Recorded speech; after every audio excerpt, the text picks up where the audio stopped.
Hello friends, welcome to care Saathi. तो इस video में हम जानेंगे कि खजूर के क्या फायदे होते हैं, इससे हमें क्या हेल्थ बेनिफिट्स मिल सकते हैं, इसका कैसे इस्तेमाल करना चाहिए है, क्या सही तरीका होता है इस्तेमाल का, किन लोगों को ये इस्तेमाल करना चाहिए और किन लोगों को इससे बचना चाहिए, परहेज करना चाहिए है। ये सब कुछ इस वीडियो में हम जानेंगे। तो अब आइए सीधा वीडियो के टॉपिक की तरफ बढ़ते हैं। अगर आपने वीडियो स्टार्ट किया देखना तो प्लीज़ आप पूरा वीडियो देखिएगा, नहीं तो आपको इसके बारे में पूरी जानकारी नहीं मिल पाएगी। तो अब आइए सीधा हम वीडियो के टॉपिक की तरफ बढ़ते हैं और बात करते हैं कि इसके क्या कुछ फायदे होते हैं। तो सबसे पहले तो जिनको कॉन्स्टिपेशन यानी कि कब्ज की परेशानी होती है, जिनका पेट अच्छे से साफ नहीं हो पाता है, उनके लिए ये बहुत ज़्यादा फायदेमंद है, क्योंकि इसमें फाइबर्स बहुत ही अच्छी मात्रा में पाए जाते हैं। फाइबर्स हमारी आंतों को साफ करने में मदद करते हैं। तो जिनको कॉन्स्टिपेशन की परेशानी हो वो अगर इसका इस्तेमाल करें और सही अमाउंट में, मतलब कि एक अच्छी मात्रा में इसका इस्तेमाल करें। कितना इस्तेमाल करना होता है ये हम आगे बात करने वाले हैं। तो बराबर मात्रा होनी चाहिए, मतलब बहुत ज़्यादा भी नहीं और बहुत कम भी नहीं, ताकि ये अच्छे से अपने फायदे पहुंचा सके। तो क्या होगा इसके इस्तेमाल से कि पेट साफ होगा, आंतों की सफाई होगी। तो जो गंदगी होती है आंतों में, जो हम खराब खाने खा करके अपनी आंतों को खराब करते हैं, खास करके तले भुने खाने हो और खराब जो फैट वाले खाने होते हैं, उनके चलते जो है परेशानी होती है बाद में कॉन्स्टिपेशन की। शुरू में नहीं, बाद में काफ़ी टाइम लगता है उसमें। तो ऐसे लोग जो कि कॉन्स्टिपेशन को लेकर बहुत ज़्यादा परेशान रहते हैं, उनके लिए बहुत फ़ायदेमंद है। अगर इसका सही से इस्तेमाल किया जाए तो ऐसे में कॉन्स्टिपेशन से छुटकारा मिल सकता है, बहुत आराम मिलेगा कॉन्स्टिपेशन से। और जब आंतों की सफाई होती है तो इससे एक और फ़ायदा होता है कि जब हम खाना खाते हैं तो जो खाने के अंदर न्यूट्रिएंट्स होते हैं वो अच्छे से हमारी आंतें उसको एब्जॉर्ब कर पाती हैं। तो एब्जॉर्ब होने का मतलब ये है कि जो आंतें होती हैं हमारी, ये जो खाने हम खाते हैं उनसे न्यूट्रिएंट्स को निकालती रहती है, एब्जॉर्ब करती है अपने अंदर, एक तरह से अवशोषित करती है और उसको हमारी बॉडी को खून के अंदर पहुंचाती है। तो वो जो है न्यूट्रिएंट्स हमारी बॉडी को मिल पाते हैं, जिससे कि हमारा शरीर चुस्त दुरुस्त रहता है। अगर हमें पूरे न्यूट्रिएंट्स मिले तो हम बीमार ना पड़ें, अच्छे रहें, हम स्वस्थ रहें। तो आंतों की देखभाल के लिए, पेट की सफाई के लिए खजूर अच्छा माना जाता है। अब इससे और क्या क्या फ़ायदे हैं कि जो ब्लड प्रेशर है वो भी कम होता है, जो बैड कोलेस्ट्रॉल होता है उसमें भी कमी आती है। तो ये सारे फाइबर के फ़ायदे होते हैं अगर हम फाइबर्स अच्छी मात्रा में लें तब। इसके अलावा इससे ब्लड शुगर लेवल भी कम होता है अगर हम फाइबर्स सही मात्रा में अपनी बॉडी को दें तो। और इसमें कई तरह के एंटीऑक्सीडेंट्स पाए जाते हैं, जैसे कि फिनोलिक एसिड, कैरोटेनॉइड्स, फ्लेवोनॉइड्स। ये ऑक्सीडेशन के प्रोसेस को रोकते हैं। जो फ्री रेडिकल्स होते हैं उनसे हमारे जो हेल्दी सेल्स होते हैं उनको बचाने में मदद करते हैं और ये ऑक्सीडेटिव स्ट्रेस को रोकने में मदद करते हैं। तो इससे क्या होता है कि इन्फ्लामेशन का रिस्क कम हो जाता है, बहुत तरह की बीमारियों का जोखिम कम हो जाता है, खास करके जो क्रोनिक डिजीजेज होती हैं उनका रिस्क कम हो जाता है। जैसे कि क्रोनिक डिजीज में काफ़ी सारे वैसे तो डिजीज आते हैं, मतलब कई तरह की बीमारियां आती हैं, गंभीर बीमारियां जिनको जटिल बीमारियां कहा जाता है, जैसे कि कैंसर है या फिर हार्ट डिजीज है, दिल से जुड़ी हुई बीमारी है, या फिर दिमाग से जुड़ी हुई एक समस्या है जिसको कि ब्रेन स्ट्रोक कहा जाता है। इसके अलावा अर्थराइटिस है और भी बहुत तरह की बीमारियां हैं जो कि बहुत ही खराब मानी जाती है, गंभीर होती हैं। तो क्रोनिक डिजीज के रिस्क को कम करने में ये एंटीऑक्सीडेंट्स मदद करते हैं। इसके अलावा ये हमारे ब्रेन के लिए बहुत अच्छा होता है। जो खजूर है ये हमारे दिमाग को भी फायदा पहुंचाने में मदद कर सकता है, क्योंकि ये दिमाग में जो प्लेक होता है उसको नहीं बनने देता है। प्लेक के फॉर्मेशन को ये रोकने में, कम करने में मदद कर सकता है और इन्फ्लामेशन को कम करता है। तो ये हर तरह से हमारे दिमाग को फायदा पहुंचाता है, ब्रेन फंक्शन को इम्प्रूव करता है और ये अल्जाइमर डिजीज के खतरे को भी कम करने में मदद कर सकता है। इससे याददाश्त तेज होती है, मेमोरी बूस्ट होती है, ब्रेन फंक्शन इंप्रूव होता है और ये प्रेग्नेंट लेडीज के लिए भी बहुत फायदेमंद होता है। तो अगर इसका इस्तेमाल प्रेग्नेंट लेडीज करें तो उनको भी बहुत फायदा इससे मिलने वाला है। इसके अलावा ये हड्डियों को मजबूत बनाने में भी मदद कर सकता है और हड्डियों की जो बीमारी होती है, हड्डियों से जुड़ी हुई, उनको कम करने में या उनके रिस्क को कम करने में मदद कर सकता है। इसके अलावा ये ब्लड शुगर लेवल को कंट्रोल करने में मदद कर सकता है, लेकिन इसका इस्तेमाल सही से करना होगा तभी, क्योंकि ये खुद अपने आप में एक नेचुरल स्वीटनर है, इसमें कैलोरीज काफ़ी हाई होती हैं। तो हमें इसका इस्तेमाल थोड़ा सोच समझ करके सही मात्रा में करना है, वो मैं आप लोगों को आगे बताने वाला हूँ। अब देखिए, ये जो खजूर है ये न्यूट्रिएंट से भरपूर है। इसमें कई तरह के एसेंशियल मिनरल्स पाए जाते हैं, कुछ खास विटामिन पाए जाते हैं जो कि हमारे शरीर के लिए बहुत ज़्यादा फायदेमंद होते हैं और बहुत ज़्यादा ज़रूरी भी होते हैं। तो हमें वो इससे मिल सकते हैं। तो इसमें क्या क्या पाया जाता है आप यहाँ पे देख सकते हैं। मैं आप लोगों को इसकी जो न्यूट्रिशनल वैल्यू है वो दिखा देता हूँ कि 100 ग्राम खजूर के अंदर क्या क्या मौजूद होता है। तो यहाँ पे आप इसकी न्यूट्रिशनल वैल्यू देख सकते हैं। हालांकि ये डिपेंड करता है, वेरी करेगा अलग अलग तरह की खजूरों पे, क्योंकि खजूरें भी कई तरह की आती हैं और ये अलग अलग रीजन में अलग अलग तरह की पाई जाती हैं। इसके अलावा मतलब इसकी कई वैरायटीज हैं, कई ब्रीड्स होती हैं इनकी भी, और अब तो क्रॉस ब्रीडिंग के जरिए से अलग अलग तरह की मतलब कलमी खजूरें भी आती हैं।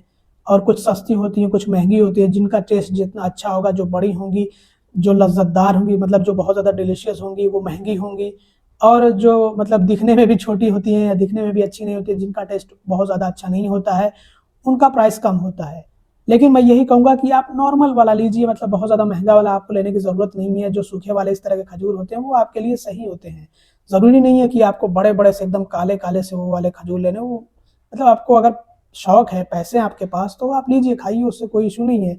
लेकिन बहुत सारे लोग तो अफोर्ड नहीं कर सकते हैं ना, तो उनके लिए नॉर्मल जो सस्ता वाला है वो भी चलेगा। खजूर से अगर हमें फ़ायदे लेने हों, हमें ज़्यादा टेस्ट से कोई मतलब नहीं है, तो हम सस्ता वाला ही लेकर काम चला सकते हैं, कोई दिक्कत की बात थोड़ी है इसमें। तो अगर हम इसकी न्यूट्रिशनल वैल्यू के बारे में बात करें तो 100 ग्राम खजूर में देखिए ये थोड़ा सा अलग अलग हो सकता है अलग अलग खजूरों में। तो मैं यहाँ पे एक जनरल वो आपको ओवरव्यू दे देता हूँ कि 277 लगभग कैलोरीज होती हैं। तो कैलोरीज थोड़ी ज़्यादा होती हैं, आपको थोड़ा हिसाब से लेना होता है। कार्ब्स भी इसमें अच्छी खासे हैं, 75 ग्राम कार्ब्स इसमें पाए जाते हैं। फाइबर इसमें बहुत अच्छी मात्रा में है, तो फाइबर्स तो हमारे लिए बहुत अच्छे होते हैं। इसमें 7 ग्राम्स हैं। प्रोटीन 2 ग्राम, प्रोटीन तो आप लोग जानते ही हैं। अच्छा, मैं एक एक के फ़ायदे भी आपको बता देता हूँ। फाइबर्स के फ़ायदे मैंने आपको पहले ही बता दिए हैं कि ये कॉन्स्टिपेशन में बहुत अच्छा होता है और ब्लड प्रेशर लेवल को, ब्लड शुगर लेवल को भी कंट्रोल और मैनेज करने में मदद कर सकता है। और जो कोलेस्ट्रॉल लेवल होता है, बैड कोलेस्ट्रॉल खास करके, उसको भी रिड्यूस करने में, मतलब उसके लेवल को भी कम करने में मदद कर सकता है। प्रोटीन जो है हमें हेल्दी बनाने में मदद करता है, फुर्ती चुस्ती लेकर आता है। इससे मसल्स में ग्रोथ आती है, मसल्स बनते हैं, मसल्स मजबूत होते हैं। और क्योंकि सेल्स का प्रोडक्शन भी प्रोटीन के जरिए से ही होता है और प्रोटीन इम्यूनिटी को भी बढ़ाने में मदद करता है। तो प्रोटीन हमारे लिए बहुत ज़्यादा ज़रूरी होता है, जो कि इसमें 2 ग्राम में मौजूद है। तो इसमें बहुत ज़्यादा प्रोटीन नहीं, लेकिन 2 ग्राम भी अगर प्रोटीन मिल जाए तो अच्छी बात है। बाकी हम दूसरे खानों से प्रोटीन की जो रिक्वायरमेंट है वो तो पूरी करनी चाहिए ही हमें, तो वो हम बाद में बात करेंगे उसके बारे में। लेकिन हाँ, प्रोटीन हमारे लिए बहुत ज़्यादा ज़रूरी होता है। इसमें पोटेशियम है। पोटेशियम आपको पता है कि ये ब्लड प्रेशर लेवल को कम करने में मदद कर सकता है। ये हार्ट हेल्थ के लिए बहुत अच्छा माना जाता है। इसके अलावा इसमें मैग्नीशियम के बारे में मैंने आप लोगों को जल्दी ही बताया था, शायद एक वीडियो, हाँ कई वीडियो मैंने इसके बारे में बना दिया है। तो मैग्नीशियम ये हमारे ब्रेन के लिए बहुत अच्छा होता है, हार्ट हेल्थ के लिए बहुत अच्छा होता है।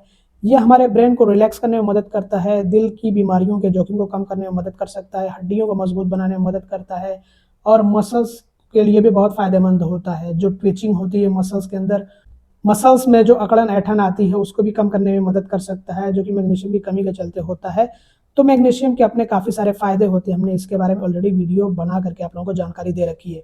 इसके अलावा इसमें कॉपर है। कॉपर भी हमारी हड्डियों के लिए बहुत अच्छा होता है, हमारे दिल के लिए बहुत अच्छा माना जाता है, ब्रेन फंक्शन को इम्प्रूव करने में मदद करता है और इससे मेलानिन का प्रोडक्शन भी होता है। तो हमें जो एक प्रॉब्लम होती है ना बाल समय से पहले सफ़ेद होने की, उसमें भी ये मदद कर सकता है। मैग्नीज इसमें पाया जाता है, ये भी हमारी हड्डियों के लिए बहुत अच्छा होता है, ब्रेन के लिए अच्छा होता है, दिल के लिए अच्छा होता है। इसके अलावा इसमें आयरन भी पाया जाता है, जो कि 5% में ही है, लेकिन ये भी हमारे लिए बहुत ज़्यादा फायदेमंद होता है। इसके इस्तेमाल से, मतलब आयरन अगर हम सही मात्रा में लें, अगर हमें आयरन की कमी ना हो, तो इससे रेड ब्लड सेल्स बनते हैं, बढ़ते हैं, मतलब खून बढ़ता है, इससे खून बनता है। खास करके जो हीमोग्लोबिन का लेवल होता है, जिनको कम होता है ना, उनमें ये हीमोग्लोबिन का लेवल बढ़ा सकता है, बढ़ाने में मदद कर सकता है आयरन। इसके अलावा इसमें विटामिन B6 है। विटामिन B6 हमारी इम्यूनिटी को बूस्ट करने में मदद करता है और जो नर्वस फंक्शन होता है उसको इम्प्रूव करने में मदद कर सकता है, ब्रेन फंक्शन को इम्प्रूव करता है, नसों के लिए बहुत ही फ़ायदेमंद माना जाता है। ओवरऑल बहुत ज़्यादा इसके फंक्शन होते हैं, कई तरह से ये हमारी हेल्थ को मेंटेन करने में मदद करता है विटामिन B6। तो ये सारे फ़ायदे होते हैं खजूर के। तो खजूर खाने से पेट साफ रहेगा, जिससे कि बहुत तरह की बीमारियाँ दूर होंगी, त्वचा में निखार आएगा और त्वचा से जुड़ी हुई जो समस्याएं होती हैं वो दूर होंगी, शरीर में चुस्ती और फुर्ती आएगी। जिनको सुस्ती रहती है, कमज़ोरी रहती है, थकान होती है, उनके लिए फ़ायदेमंद है। तो बहुत तरह के इसके फ़ायदे होते हैं। इसके अलावा ये एनर्जी और स्टेमिना के लेवल को बढ़ाने में मदद करता है। तो कैसे अब इसका इस्तेमाल किया जाए जिससे कि हमें इससे अधिक फ़ायदे मिल सकें? तो इसके इस्तेमाल के कई सारे तरीके होते हैं, लेकिन मैटर करेगा क्वांटिटी की, आपको कितना लेना है। तो अगर आप जो है डायबिटिक नहीं, मतलब आपको डायबिटीज़ नहीं है, तो आप दिन भर में 7 खजूर भी ले सकते हैं, मैक्सिमम बहुत ज़्यादा 7 खजूर, एक ही बार में नहीं 2 बारी में आपको लेना चाहिए है। और अगर आप थोड़ा मतलब कि प्री डायबिटिक हैं या फिर जो है आपको जैसे कि डायबिटीज़ का खतरा हो या फिर आप डायबिटिक हो, तो भी आपको मेरे ख्याल से 3 लेना चाहिए है, बहुत ज़्यादा हो तो 3 हो। और नॉर्मल लोग भी जो है आजकल जो है 4 इस्तेमाल कर रहे हैं, तो अब भले ही आप डायबिटिक हो या ना हो, मैं समझता हूँ कि अगर आप जो मतलब यही रेंज रखें 4 तक तो वो सही है। हालाँकि आप मैक्सिमम 7 तक ले सकते हैं, कोई इश्यू नहीं है, लेकिन 4 भी लें तो ये आपके लिए सही है, मतलब 4 तक ही मेरे ख्याल से आपको लेना चाहिए है। तो आप कैसे ले सकते हैं? कई सारे इसके तरीके होते हैं, जैसे कि आप स्मूदीज़ वगैरह में भी इसको जो मिक्स करके, मिक्सर जो होता है ग्राइंडर, उसमें जो अच्छे से इसको मिक्स करके ग्राइंड करके इसको, और आप इसको पी सकते हैं स्मूदीज़ के साथ में। स्मूदीज़ तो जानते ही हैं, नहीं जानते हैं तो कमेंट करिएगा, इसके बारे में भी जल्द वीडियो आ जाएगा। जूसेस वगैरह में इस तरह से आप इसको मिक्स करके पी सकते हैं। दूध में भी आप इसको डाल करके पी सकते हैं, मतलब कि इसको आप अच्छे से ग्राइंड कर लीजिए, इसका पेस्ट टाइप का बना लीजिए और आप दूध में डाल करके इसको पी सकते हैं। थोड़ा गुनगुना दूध हो हल्का सा, तो उसमें आप इसको डाल करके पी सकते हैं। कब इस्तेमाल करना चाहिए? तो सबसे अच्छा टाइम मेरे ख्याल से सुबह का ही है, लेकिन दूध में अगर आप इस्तेमाल कर रहे हैं तो आप रात के टाइम में भी इस्तेमाल कर सकते हैं, नो इशू। लेकिन अगर आप स्मूदीज़ वगैरह में ले रहे हैं तो आप सुबह के टाइम में लीजिए। इसके अलावा और कैसे इस्तेमाल कर सकते हैं हम, तो ये तो मैंने आप लोगों को बता दिया है कि आप इसको मिक्स करके कैसे ले सकते हैं। अगर सिर्फ आप इसका इस्तेमाल करना चाहें तो वो क्या सबसे अच्छा तरीका हो सकता है? तो सबसे अच्छा तरीका मैं समझता हूँ कि आप रात के टाइम में इसको भिगो दीजिए पानी में। आप 1 गिलास पानी लीजिए, उसमें ये डाल दीजिए, 3 से 4 खजूर डाल दीजिए और सुबह होने तक उसको छोड़ दीजिए। और जब सुबह आप उठें तो उसका पानी अच्छे से हिला करके मिक्स करके पी जाएँ और खजूर को आप खाइए। जब एकदम इसमें पानी आ जाए, मतलब कि हाइड्रेट अच्छे से हो जाए, फूल जाए, तो आप इसको खाइए। खाने में भी खजूर अच्छा लगेगा आपको, स्वादिष्ट लगेगा और आपको इससे फ़ायदे भी मिलेंगे। इसमें कुछ ऐसे मिनरल्स होते हैं जो कि वाटर सोल्यूबल होते हैं, तो वो अच्छे से घुल जाएँगे। वो आप डायरेक्टली लेंगे उसको तो बहुत आपको फ़ायदे मिलेंगे, मतलब पानी के साथ में घुले हुए एकदम लेंगे तो आपको बहुत ज़्यादा फ़ायदे मिलेंगे। तो आप ऐसे इस्तेमाल कर सकते हैं। अगर आप मुझसे पूछेंगे कि सबसे अच्छा तरीका कौन-सा है, तो मैं आपको सजेस्ट करूँगा कि आप इसको पानी में भिगो करके लीजिए। ये तरीका मुझे सबसे अच्छा लगता है कि आप इसको पानी में भिगो दें 10 से 12 घंटों तक और उसके बाद आप उसको पानी को पी जाइए अच्छे से मिक्स करके, क्योंकि उसकी मिठास नीचे बैठी होती है, तो उसको अच्छे से हिला करके आप खूब अच्छे से मिक्स करके और पी जाइए पानी और खजूर को खा जाइए। तो ये वाला तरीका मुझे सबसे सही लगता है। कुछ लोग क्या करते हैं कि इसको काट-काट कर बारीक कर लेते हैं या फिर इसको जो है थोड़ा-सा पीस लेते हैं या फिर मिक्सर में डाल करके इसको जो है अच्छे से ग्राइंड कर लेते हैं और उसके बाद जो है वो क्या करते हैं दूध में डालते हैं और दूध उबाल देते हैं। फिर उसके बाद दूध पीते हैं और ये भी खा जाते हैं। तो ऐसे भी इस्तेमाल किया जा सकता है, लेकिन जो मैंने आपको तरीका बताया पानी वाला वो सबसे सही है। बाकी आप बताइएगा कि आप कैसे इस्तेमाल करते हैं। तो जो डायबिटिक हो उनको थोड़ा-सा कंट्रोल करके लेना चाहिए है, 3 हो उनके लिए तो काफ़ी है, क्योंकि अगर बहुत ज़्यादा एक साथ इकट्ठा ले लेंगे तो उससे ब्लड शुगर लेवल बढ़ सकता है, स्पाइक हो सकता है। तो इसलिए जो डायबिटिक हैं उनको कंट्रोल करना है थोड़ा-सा, बाकी कोई इश्यू नहीं है, लिया जा सकता है। तो इस वीडियो में बस इतने। अगर आपको वीडियो पसंद आया हो तो ज़रूर से लाइक करिएगा। और अब बात कर लेते हैं कि कौन-सा वाला हमें खजूर लेना चाहिए है। तो देखिए, अगर आपके पास पैसे काफ़ी ज़्यादा हों तो आप महँगा वाला ले सकते हैं। महँगे से महँगा भी आता है, सस्ते से सस्ता भी आता है। ये तो नॉर्मल वाला 120 रुपए किलो मिलता है हमारे यहाँ पे। हो सकता है कि आपके यहाँ पे और भी ज़्यादा सस्ता मिल जाए। तो ये सूखे वाले खजूर हैं, ये आप ट्राई कर सकते हैं, मतलब एकदम जो है मिड रेंज में आता है। तो ये आप जो है ले सकते हैं और मैं समझता हूँ कि आपको बस इसी प्राइस रेंज के अंदर लेना चाहिए, बहुत ज़्यादा महँगे के चक्कर में नहीं पड़ना चाहिए है। अब क्योंकि इतनी इसकी वैराइटीज़ होती हैं, आप खुद कन्फ्यूज़ हो जाएँगे, इतनी ज़्यादा वैराइटीज़ होती हैं, अलग-अलग इसकी ब्रीड्स होती हैं, अलग-अलग रीजन में अलग-अलग तरह के ये होते हैं। और अब तो क्रॉस ब्रीडिंग करके और उसमें जो कलमी वगैरह बना करके खूब बड़ी-बड़ी सी मिक्स करके, मतलब 2 ब्रीड की खजूरों को मिक्स करके वो खूब जो है अलग-अलग तरह की खजूरें बनाई जाती हैं, अलग-अलग तरह की होती हैं वो। कुछ बहुत ज़्यादा मीठी होती हैं, कुछ कम मीठी होती हैं, कुछ छोटी होती हैं, कुछ बड़ी होती हैं, कुछ बहुत ज़्यादा बड़ी होती हैं, कुछ लंबी होती हैं, कुछ बहुत ज़्यादा गोल होती हैं। तो अलग-अलग तरह की खजूरें हैं, दुनिया भर की हैं। तो अगर आपके पास पैसे बहुत ज़्यादा हों तो आप ले सकते हैं जो बड़ी-बड़ी सी होती हैं और जो काली-काली सी होती हैं, एकदम रसगुल्ले जैसी, जिनकी मिठास होती है, रसगुल्ले जैसा टेस्ट होता है, वो आप चाहें तो ले सकते हैं। अगर आपके पास पैसे हों, आप अफ़ोर्ड कर सकते हैं, तो आप महँगा से महँगा ले सकते हैं, कोई इश्यू नहीं है। लेकिन अगर आपके पास पैसे ना हों, तो कोई दिक्कत की बात नहीं है, आप खजूर से फ़ायदे ही तो लेना चाहते हैं, कौन-सा आपको टेस्ट से मतलब है। तो आप ये वाला ले लीजिए, 120 या 130, 140 इसी के रेंज में आता है ये। आप हो सकता है कि अपने मार्केट में चेक करें तो आपको 100 110 में भी मिल जाए, चेक कर लीजिएगा।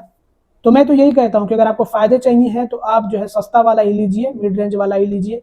बहुत ज़्यादा महंगे के चक्कर में, बहुत ज़्यादा टेस्ट के चक्कर में ना पड़िए, ना तो बहुत ज़्यादा खूबसूरती के चक्कर में कि बड़े-बड़े से अच्छे दिखने में, बहुत जो है साफ़-सुथरे दिख रहे हैं। तो वो अगर आपके पास पैसे पड़े हों तो ले सकते हैं। बाकी मैं यही रिकमेंड करूँगा जो मैं लेकर आया हूँ। इससे पहले मैं 220 वाला लेकर आया था, वो इससे थोड़ा-सा मतलब थोड़ा-सा अलग था। मैं आपको कैसे दिखाऊँ? चलिए मैं उसका भी लिंक आपको डिस्क्रिप्शन में दे दूँगा, आप चेक कर लीजिएगा। और ये आप अपने मार्केट से भी ले सकते हैं, और अगर मार्केट में ना मिले तो आप ऑनलाइन भी इसको बाय कर सकते हैं। लिंक आपको डिस्क्रिप्शन में और पिन कमेंट में मिल जाएगा, ज़रूर से चेक कर लीजिएगा। तो दोस्तों इस वीडियो में बस इतना ही। उम्मीद करता हूँ कि ये वीडियो आप लोगों के लिए हेल्पफुल और इन्फॉर्मेटिव रहा होगा। अगर आपको वीडियो पसंद आया हो तो ज़रूर से लाइक करिएगा, चैनल को अब तक सब्सक्राइब ना किया हो तो सब्सक्राइब भी कर लीजिएगा, और इस वीडियो को ज़्यादा से ज़्यादा शेयर करिएगा। Thanks for watching, bye bye.